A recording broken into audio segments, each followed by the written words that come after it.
So my first product that I ever tried to make was a whipped shea butter.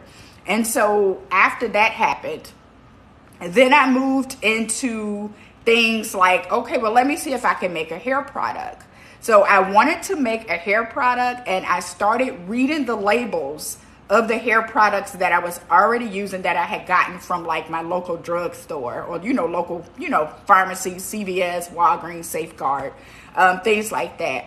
So I noticed that the first couple of ingredients was water and glycerin. If you look at any hair product, ingredients, especially for black hair care, you'll notice that the first three ingredients is going to be water, glycerin, and some type of emulsifying wax.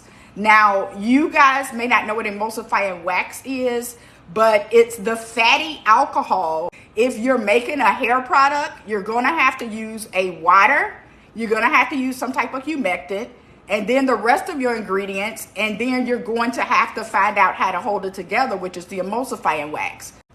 And this is something that I want to bring attention to as far as your ingredients.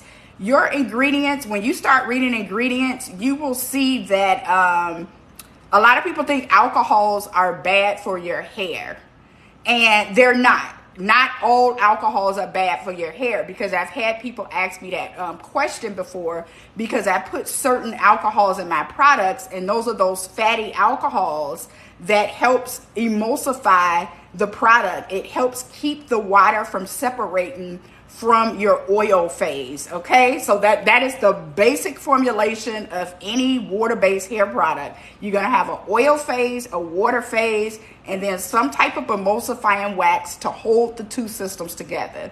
So some of those waxes, you may see them on your products as cetyl alcohol, you may see cetyl alcohol, you may see cetyl alcohol. Cetyl alcohol and cetyl alcohol, those are two different types of alcohols, but they're both considered fatty alcohols, and they help thicken the product. So they help thicken your product. They help with slip. Okay, this is why you want those alcohols in your products.